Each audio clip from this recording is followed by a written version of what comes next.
a companion who was known before Islam, um, has an amazing, a life full of accomplishments. His name, Miqdad ibn al-Aswad. Okay, radiyallahu anh. But I wanted to share a part really more so of his life pre-Islam and a love story that is attributed to him. And some people haven't mentioned it and they may say, well, but the point is that several people have referred to it and it's inspirational. And these things, the stories that we learn, are more so about inspiration. Okay.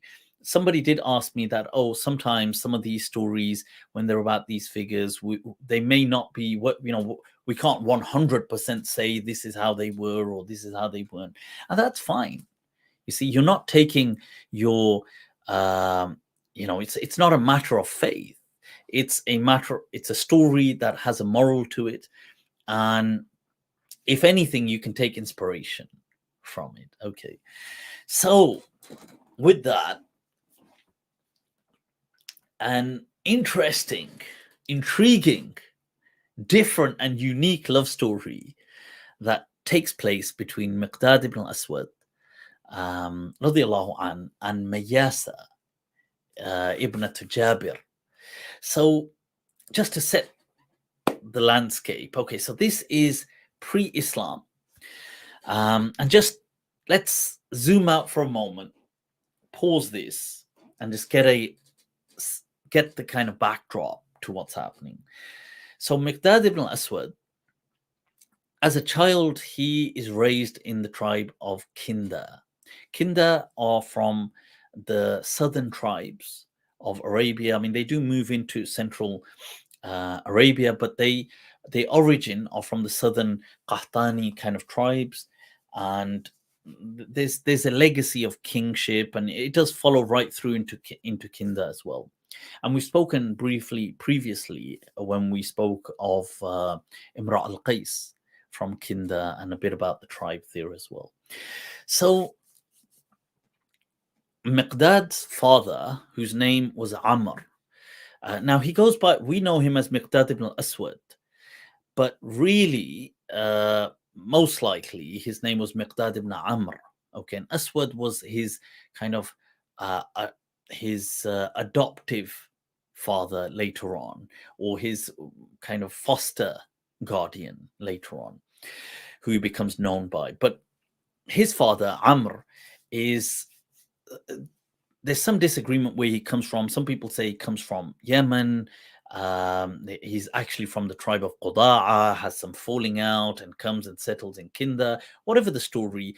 But they say he was somebody that in that time of pre-Islam, when there was all these stories of these kind of warriors and raiding and all this kind of, he was somebody who had a reputation of courage. This is Miqdad's father. And he has this falling out with some tribe. And because of who he is, he thinks, right, I'm going to move and have a fresh start.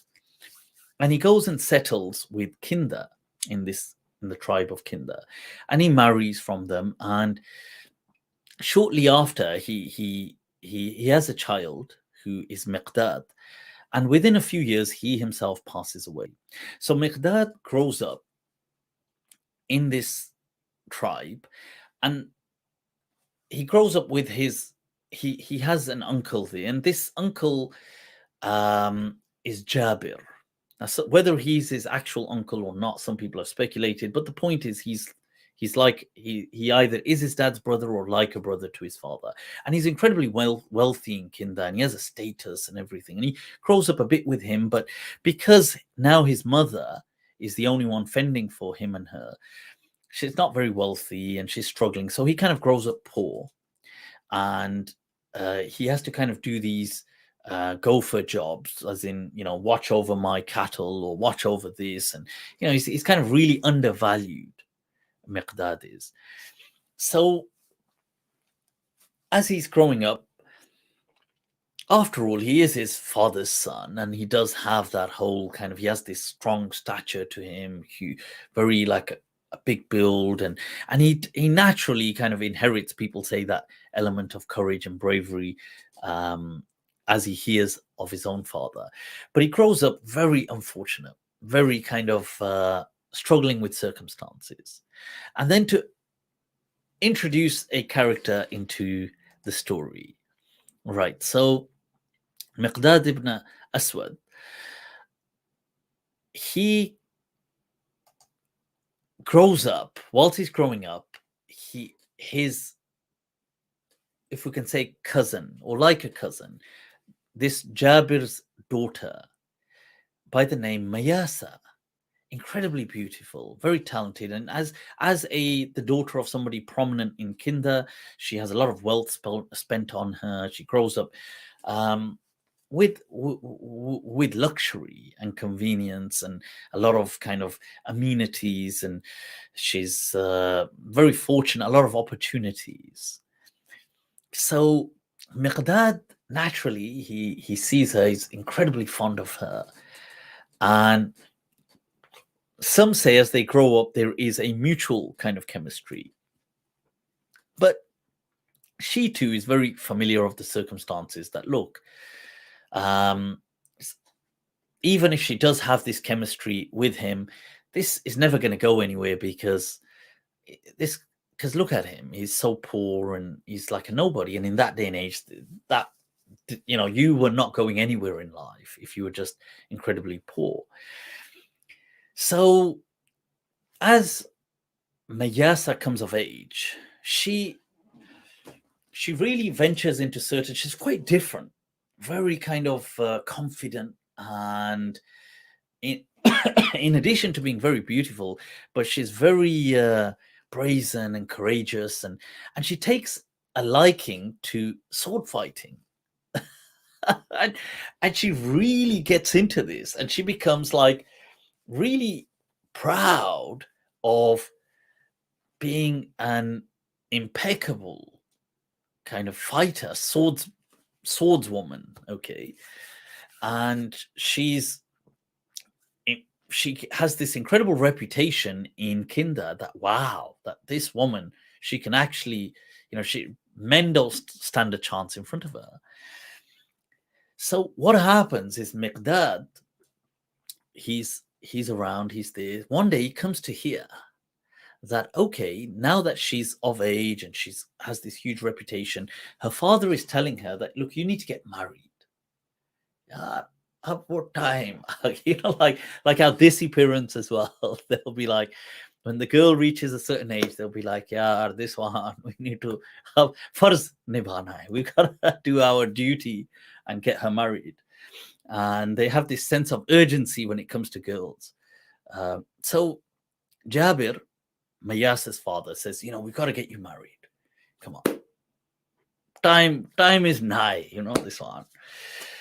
So because she's got this reputation, now you can imagine in a warrior culture. Now let's just take a moment. Yeah, in a culture like Arabia back then, pre-Islam, which is, if anything, the only kind of far off approximation give is like a Viking culture built on raiding and warriors. And so now there's this reputation of a woman who is this incredible fighter.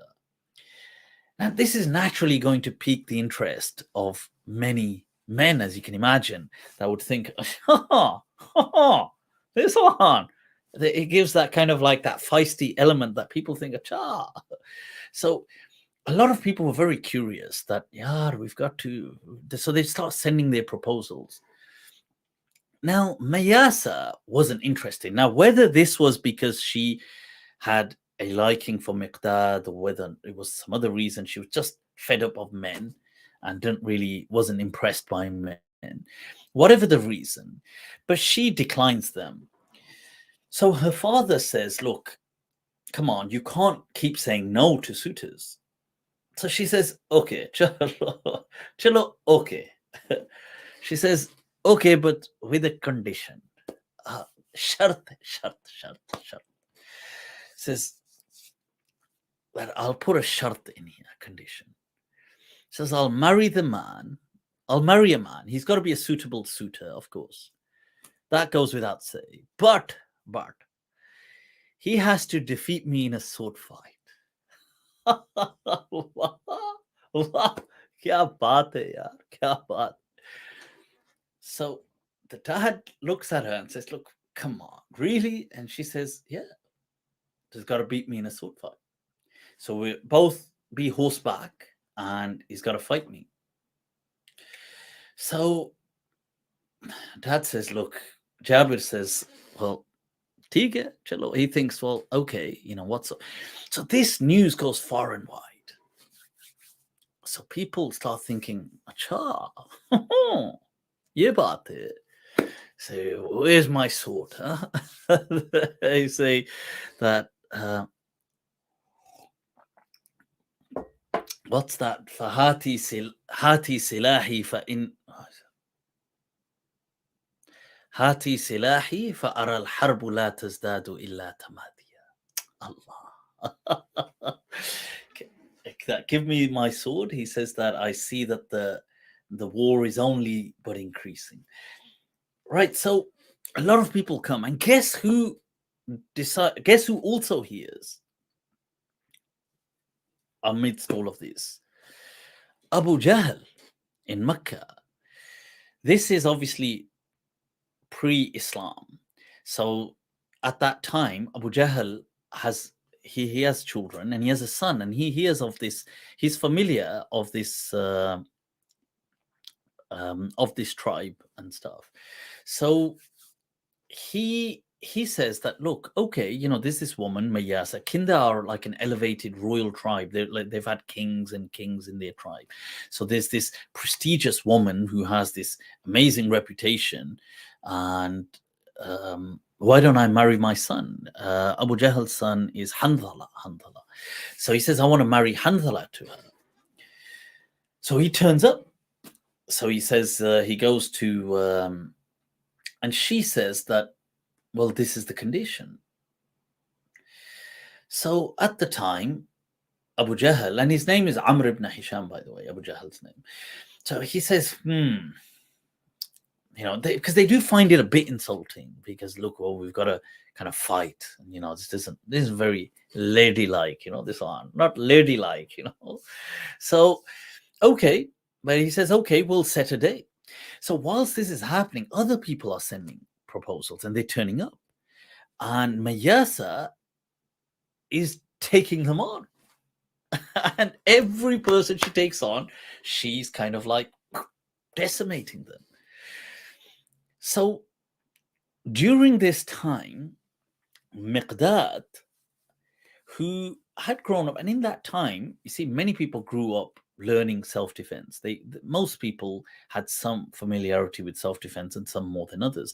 And you have to remember, Miqdad's father was a known warrior, and therefore you can imagine a child growing up with that kind of legacy of my father, and therefore trying to also follow in his footsteps and be like a great warrior. And he himself was rated as like a great fighter. But during this time, they say that he went to his uncle's village, not his maternal uncle, and he asked them that, look, because he says to his mother, I want to marry Mayyasa. So his mother says, she says, look, would you, like most mothers, they're going to be like, look, can you just focus on doing work and getting a job done and take care of these, these camels, and take care of this for the people, and marriage and Mayyasa, kya baat kar raha hai? She's way out of your league. And she kind of says to him, and then he actually says this poem to his mother, which kind of hits her a bit. And I did bring it up here as well. He says, look, يمشي الفقير وكل شيء ضده والناس تغلق دونه أبوابها. That a poor person goes and everything in life opposes him, and people shut their doors in his face. هذا يهينه وهذا يعيبه ويرى العداوة ولا يرى أسبابها.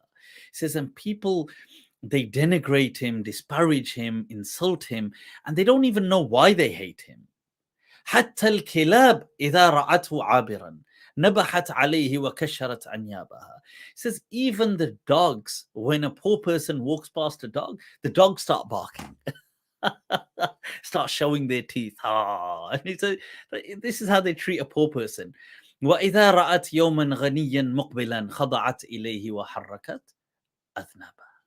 Allah says, and if they see a rich person, the dogs see a rich person going, it says they kind of bow themselves and waggle their tail, and they bring out their cute eyes. And this is how the world treats a poor person and a rich person. So the mother kind of sees the pain in his eyes, and this, she says, look, okay, if you want to go to her village and go and seek help. And so he goes to his maternal uncles, and he asks them to train him as well, to kind of like to kind of polish up his kind of martial arts with the sword, and to give him some good swords and train him. And he spends like several months there, and he's training. And look at the devotion and the commitment. Okay, in life, the power of choice, like एक बार में commitment कर लो, फिर तो अपनी भी नहीं सुनता हूँ. This is that same dialogue. You can see that here, that once I have a commitment, and he commits himself, and people are laughing at him, and he goes there and he spends months, and he's training, and he was already really good at it, but he's kind of polishing up. And months later, what happens is Abu Jahl, he had arranged, okay, fine, I will arrange for my son to fight, to have this kind of sword match with Mayyasa, and they'll arrange it around the outskirts of Mecca. So they had set a date, like, we'll set this date in months to come, and basically my son can kind of get ready, and we'll set a little festival, and we'll make an event out of it. Like rich people do, rich people think. This is rich people problems, that we'll make a festival and we'll do all this stuff. So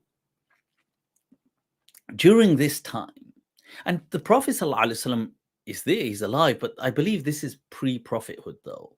So the Prophet ﷺ at this stage hasn't received prophethood, and he hasn't began the da'wah. So he's probably, the Prophet ﷺ is in his maybe mid-30s. So this is that kind of time. So Miqdad ibn Aswad, who is, by the way, only in his late teens, that's how old he is, he does this training, and he hears of this festival, this kind of, they're making this fair, they're kind of setting a date, and she's going to go there. And so he thinks, I'm going to turn up as well. And a few other suitors are turning up as well, because they think like, well, you know what, we'll have a match as well. So it'll go on for several days, because you can't keep fighting on the same day. Now Mayyasa is there in all her pride and all this extravaganza, and she's kind of like, and people come up to her and she takes them on, and it's so humiliating for them that they are being destroyed and insulted. It's like an insult, isn't it, in that society, like this woman, you can't, that she's knocked you off your horse, and you can't even stand your ground to her. This is how it kind of feels to them. And you see, Jabir is, her father is kind of, he's a bit worried with all of this, because he's thinking, you know what, this is a problem. She's just beating everyone, and most people, this is going to make people shy away from proposing. So this is a problem. So he's kind of trying to tell her that, look, you need to ease up. And she's like, no, and she's not interested. So amidst the crowd arrives the young man, Miqdad ibn Aswad, and who's known as Miqdad ibn Amr. So he arrives, but he doesn't want people to recognize him, because remember, he grows up in Mayyasa's tribe in Kinda, and they know him, and that's like his kind of like an uncle to him. So although he's not kind to him, but he knows him. So he goes there, and he's kind of mulatham. He's got the kind of the kind of niqab, and he's borrowed a horse from his uncle and he's borrowed some weapons. And he comes in and he announces that I would like to go face to face with Mayyasa. Allah, what people will do for love. Risk is maybe, huh? You can go on the battlefield and not come back alive. It's maybe risky, but there's a risk in it. But in life, sometimes thoda bahut risk lena padta hai. You've got to take the risk, man. So it's interesting. With the risk comes the rizq. Allah, Allah, Allah.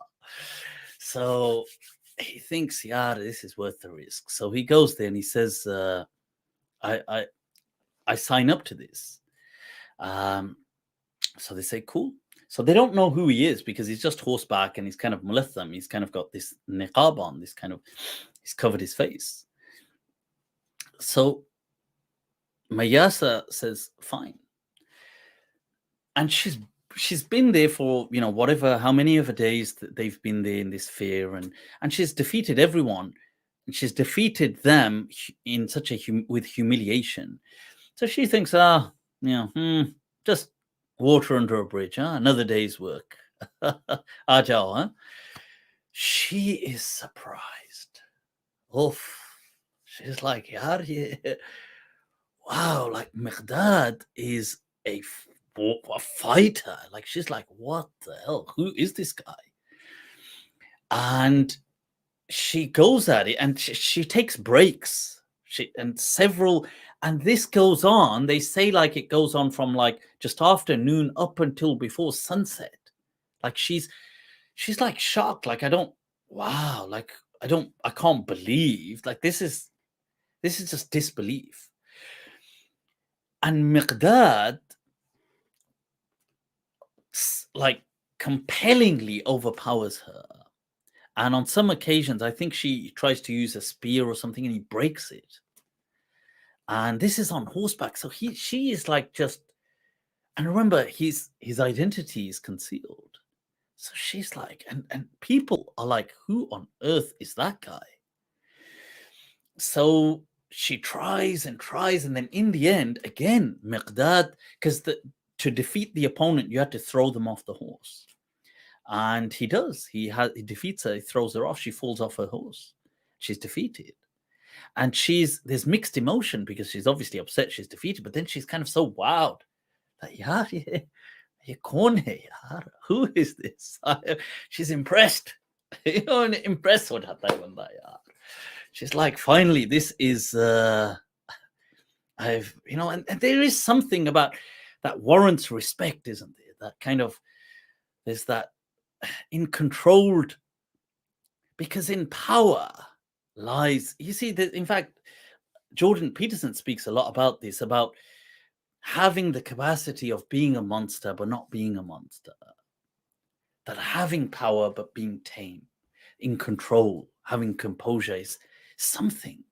And so she's really impressed. So she says that, who are you? So now people are all intrigued. And he says that, look, have I won? Or is there more to this? Like, because before we get into who am I and identity disclosure, let's just clarify, is the game still on? Or is this a rematch? Have I won the proposal? Pehle haq to jitaya chahe. Let us make the claim first. So she says, Mayyasa says, yeah. Says, I accept his proposal. Says, whoever this man is, I accept his proposal. Wow, kya baat hai. So at this point, Miqdad removes his kind of veil. So she recognized him. Obviously, she knows him since she was a child. This is Miqdad. So she says, yeah, I don't object. The dad, however, Jabir, turns into the classical Amrish Puri character that you see in Bollywood. He says, yaar, you're a peasant. This guy, how the hell can I? And he objects, and he's kind of like in a huff and a puff, and he goes off to his kind of tent, and And people disperse, and he says to people, look, I'm not going to let this happen. So Mayyasa, who now has this, she's on that frequency, the chemistry with Miqdad, who's tried hard. Like, look, he's had this chemistry for years, but when he saw this opportunity of taking, you got a duel, you got to fight it out, he went, trained, committed. People, even his mother was like, come on, for real, he's just not going to choose you. It's like this for love. Hasil karke rahenge. This is it. We will, if one, what is it? Maut aane tak talashenge tujhe, zindagi jiske liye phirte hain. Allah. Allah. That till death we will seek you out. That this is what we carry life in our veins for. This is what we do. So she's absolutely on board. She's eager. She's keen. She says that this is the guy. I'm going to marry him. Now, Jabir, Amrish Puri, in this scenario, he playing the typical father-in-law role, says the villain Bollywood father-in-law says that I'm never going to let this happen. So now he's having an argument with his own daughter Mayyasa, because she says, no, I put out this condition, I accept. He says that no, this guy is a peasant, he's too poor. So some people come to him and they say, look, listen, you are like royalty in Kinda. If you go back on your word, if you renege, what do you think people will think of you? Like, a man, all he has is his word, and you openly set out this whole fear and set this out, and you had all these people come and try and they couldn't do it, and now this guy has done it. For you to say I won't do it just shows that you are you're the bad guy. Like, you fall short. So he says, what do you suggest? The guy says, look, accept it, but place the mahar ridiculously high. The mahar, which exists in Islam as well, which is really just like a gift that a husband should give the wife. But some people abuse it. And this is really a jahili custom from pre-Islam, to abuse these things. So the person tells him, look, just make a ridiculous mahar. So he says, yeah, you got a point. So the next day, in front of all the people, he calls Miqdad and he says, you know what? He says that the proposal is valid and we accept it. So Miqdad, he lights up. This was the thing that he set out for. Jabir says, but, lakin. He says, lakin, hunaka ashya, hunaka sharut. Okay, there are conditions, there's a mahar. So people are listening. He says the mahar is that you will get me, for her, 400 elite camels, 400 elite horses,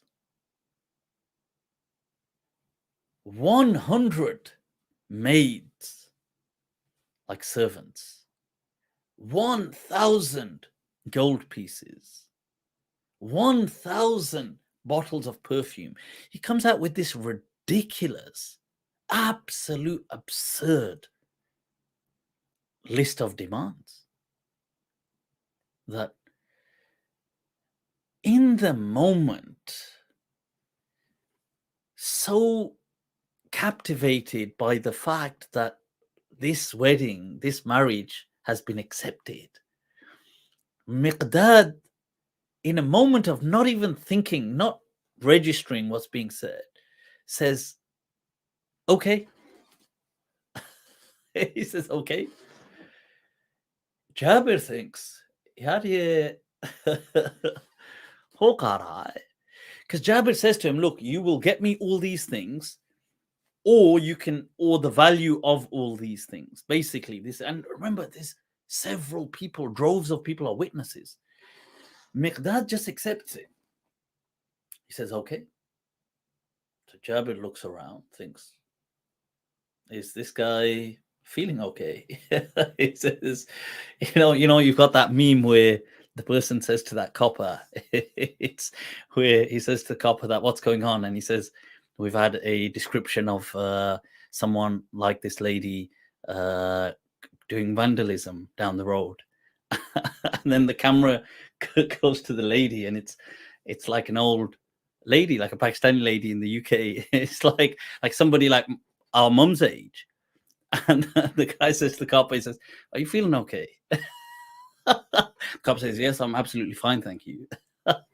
A bit reminiscent of that. Jabir is thinking, are you feeling okay? How are you going to be able to? And then Jabir thinks, look, well, it's not my problem. Do it then, go.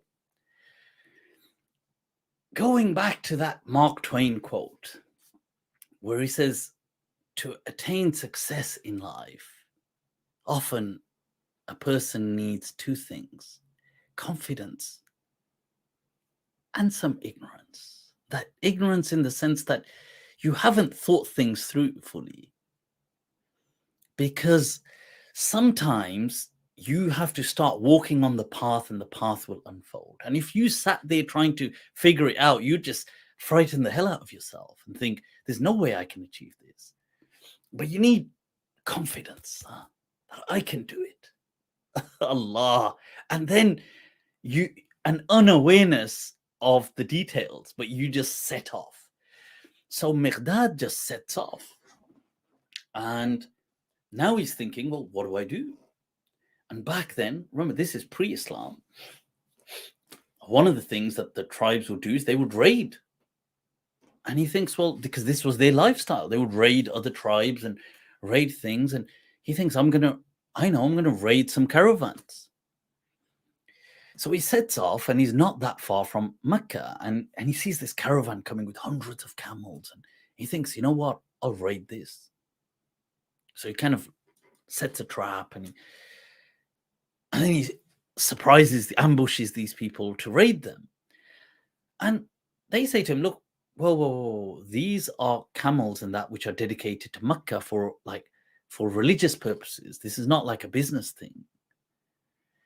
So they say to him, look, whoa, you seem like you don't seem like somebody that's like a bandit or someone. Like, what's going on? This is one of those, what's going on? This is where, you get like those memes where the FBI, which is spying on your phone, says, you're right, bro. Sends a message. So, like, what's going on? So he tells them, look, this is what's going on. He says, you're right. I acted out of character, but I was just so desperate. So they actually say, look, your uncle, this guy, he's wronged you. This condition is ridiculous. He's just setting you up for failure. You cannot achieve this. And they say, you know what? We will actually donate to you. Look at this. Donate to you. There was a few of them. They say 100 camels each. But remember, this is just one thing of this long list of what he has to get. So he's overwhelmed. He gets these camels, kind of takes them, puts them in a location, and he's thinking, what should I do, yaar? Where do I get this money from? But he has that devotion. I am so in love with Mayyasa that I must do this. This is the path. And whilst he's wandering, he goes off solo for few months. He's off. He's trying to do his thing. Some people put him in the direction of some Persian Sassanid kind of resources, that they have certain sanctuaries and certain where they keep a lot of kind of certain amount of, whether it's going to be cattle and things and all this kind of stuff. And they say to him, you know what, why don't you just go raid some of them? And he thinks, yeah, point here, it's the Sassanid Empire and they've got no shortage of wealth. They've got 1,000, what do they say? 1,000, empire of 1,000 different countries and people. And he thinks, yeah, point. So he goes to some of these, what could be considered like, I suppose what you could consider today, like massive storages. And he tries and he starts raiding them, but they have some kind of security. And they put up some kind of resistance, and he seems to be taking them out. They can't, and people are like, what the hell? Who's it? One guy. So even though they're putting up some resistance, he seems to be really overpowering them. And what happens is back then they had their own kind of barid system, like a postal system. They would have like a certain person on a really fast horse that would run to a certain point, give another message, and that person would run to another point on horseback. And so this message, because this kind of attack lasts for a bunch of days and it's going on, it reaches the king. That, there's this guy and he's attacked, and the king is intrigued that it's just one person. And you guys are struggling to put up a resistance because they ask for reinforcements. The king says, Yaar, ye kaun hai yaar? Who is this, man? The king at the time, he was Parvez ibn, what's it? Anusharwan, the Sassanid Kisra at the time. He says, look, forget reinforcements. He says, I'll send a few people. He says, send an invite to this guy. Call him to my palace. So, and he says, look, reassure him this is not a trap. And he says, you can, if you want, you can give him something as a sign of safety. So they waive a truce, and they come out and they say, look, he says, I'm going to seize your stock. He says the truth. He says, forgive me, man, but I'm majboor, yaar. It's going for a good cause. It's going for a love story, but I'm going to have to seize your stock. They say, we got something better than this. You've got a royal audience and an invite to meet the king. King of kings. Remember, back then they used to call him Shahanshah. Shahunshah. King of kings. So Miqdad thinks about it. He thinks, yaar, I could raid this stock thing, the storage, or I could have an audience with the king of kings. Chalo yaar, ye bhi dekh lete. Let's check this out. So he goes off into Persian territory and Sassanid soil, Allah, and he's taken into the palace. And the king, seeing him, is quite impressed. Because they say he had a very strong, like you could picture back then, he must have been, like they say he was tall, strong, built, and like had this kind of aura to him. So the Persian king is quite impressed with him. He says to him that, what were you doing? And he says, look, I was doing my business. He says, what, raiding my storage? He says, hi, yaar. Tax, income tax. This is a HMRC raid, right? So he says, the king of kings, huh? He says, yaar, aisi bhi kya zarurat pad gayi? He says, what kind of need was there that you dare raid a place of the Shahanshah? He says, look, this is a long story, man. Long story. This isn't serious. He says, tell me. He says, look, I love this girl, and this is my thing. So the king says, acha, and he says, and you're a warrior, are you? And he says, I am. He says, acha. So he says, what if, back then the kings, like the Romans as well, they had this love for gladiator entertainment. So he says, I tell you what, he says, whatever that list is, that and more. He says, I'll double the value of it if you can win it. Zindagi, huh? Wherever you go, there's a challenge. No such thing as free lunches, huh?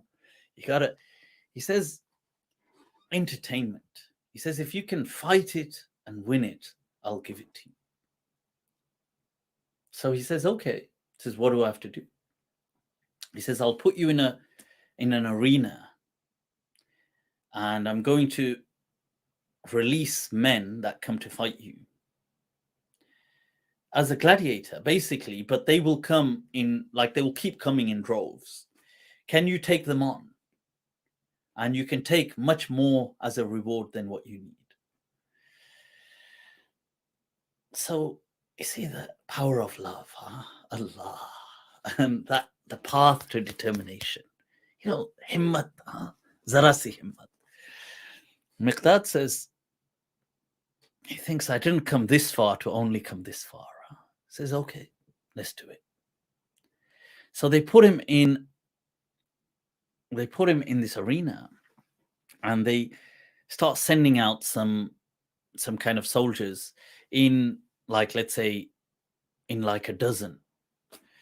But then what Miqdad is, he's like a renowned, he's an elitist, you can imagine, warrior. So, but the issue here was not that they send out a dozen, because they're just ordinary soldiers.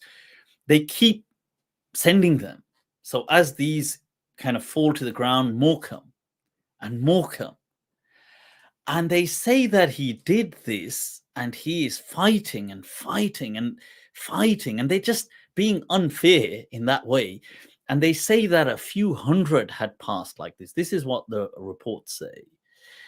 And at that point, check this out, when he wins, they say that, okay, some reports claim that he says that, okay, you've unlocked a final stage. You're unlocking. They go, you've unlocked the stage, we're going to unleash a lion. And you have to defend yourself against the lion. Zindagi, huh? Wow. That, and they say he did. Some reports claim that they finally unleashed a lion, and he stood his ground against that. See, sometimes in life, if you have that one, your eyes set on one thing, you see nothing except that. That ek baar mein commitment kar lo. That's the, that it's this or nothing. All in. Ar ya par. It's you Tariq bin Ziyad method. Burn the ships. It's either it's salvation is now just through the hurdle, through the opposition to the other side. And he stands, although incredibly weak at the end of it, but he stands victorious. Allahu Akbar. They say that, the Kisra, he says, all right, man. He says, all right. He says, maan ke. He said, ladka takkar ka hai. This guy says he's something. And they say he gives him a reward, and people vary. Some people say he gives him the things he asked. Some people say he had this specific ring, which was worth so much because it was the Kisra's ring. And that's not a picture of it, but that's just an example, that he gives him that ring that was like triple the value of all those things. So he takes this back, and with this, he presents it, and he earns the hand of Mayyasa, and he marries her. Allahu Akbar. What a triumphant struggle, and a love story that results in his kind of achievement of what he set his eyes and heart on. It's amazing. And I thought that I've got to share that with you guys, Miqdad and Mayyasa. And in certain reports, it's in the coming years after that, he comes to, because he's already familiar with Mecca, because at that time he comes there and he's familiar, and he builds a bond with somebody in Mecca who's by the name of Aswad, and his kindi is from that tribe that he's originally from, but in Mecca. And when he comes to Mecca, apparently that person, Aswad, declares his guardianship for him, says that, you know what, this is like my son. So this is why he's known as Miqdad ibn Aswad. And he becomes known by that name according to the Meccans. And what happens in the coming year or two, he hears of the Prophet's da'wah to Islam. And it's so true. The hearts, they see the hearts. Allah. The souls have a language of their own. And no sooner does he come in contact with the Prophet sallallahu alaihi wasallam and the Prophet's words, that his heart opens and melts to it. And he tells the Prophet that, look, I embrace this message. He is, some people say he's one of the earliest people to embrace Islam. Some people say maybe he's the seventh or within the first 10 people that embrace Islam. But he asks the Prophet in early days to allow him to keep it a secret, because he was getting that guardianship of Aswad meant a lot for him. And the Prophet, of course. And you see, Islam was always about accommodating and making ease. People have come so much. They've made such a difficult journey to reach. The Prophet could have said, no, you must declare openly you are. No, Prophet. It's all cool. Be who you are. Stay who you are. So long as I can connect you to God, Allah. And he has this love for the Prophet. Honestly, since he meets the Prophet sallallahu alaihi wasallam, he has he holds the Prophet in such esteem that they say, when the Prophet did Hijrah, after Hijrah, he's still back in Mecca, and some of the non-Muslim tribes, the Quraysh tribes, are setting up groups to hunt people that are doing hijrah. So he, in the guise of them, along with a friend of them, joins their kind of hunting group and sets out towards Medina, where they plan to ambush Muslims. This is before the battle of Badr, I believe. So this was at the what was it, Rabgh, I believe. But they go there, and he then defects to the other side, to the Muslims, and shouts, and they go off. And this really freaks out people like Abu Sufyan, because they've realized that, we've got Muslims in our midst that we don't know about. So he kind of calls off the attack. But in his days of Islam, he not only witnesses every difficult situation with the Prophet ﷺ, but in the Battle of Badr, which was the first time Muslims were authorized, Allah says, "Udhina lilladhina dhulimu," that those people who have been oppressed, Allah has granted them permission that they raise arms in defense. This was the first time Muslims were going to raise the kind of stand in a military defense in the Battle of Badr. And when they got there, the Muslims were very under-equipped, and they were really going for the caravan, because the Muslims had lost a lot of wealth, and so this was a strategic thing. The caravan was coming to get the caravan, because it would have had a lot of goods that would have equally belonged to many of the Muslims, because when the Muslims left Mecca, the non-Muslims had seized their assets and seized their homes and all their wealth and everything. So this was a chance to get back some of their wealth. Now, but the risk was that the Quraysh were also approaching with their army. So which comes first, the caravan or the and the Muslims were hoping it's just the caravan. They were not ready to fight, because there were only 300 odd people, and they didn't have many weapons, and they only had a few people had horses, and they were really, they were not, the morale was low. And in that time, some people, they were speaking of Quraysh, and they were saying, damn, this is how they've set off, and Quraysh are like this. And even Umar ibn al-Khattab radiallahu anh saying that, oh my God, Quraysh they always just, fall short. And people are very critical, in that critical mindset. And the morale is that, what if war breaks out? What if we come face to face with the army of Quraysh? What are we going to do? And the Prophet sallallahu alaihi wasallam could see the morale was low. And see, it's impacting the Prophet as well, because he is amongst these people and he's leading them. And when the flock around you is in low morale, and you need to show them the way. And sometimes you can't help but absorb, because the Prophet ﷺ is super and massively empathic. So the empathy, and it drains your empathy sometimes.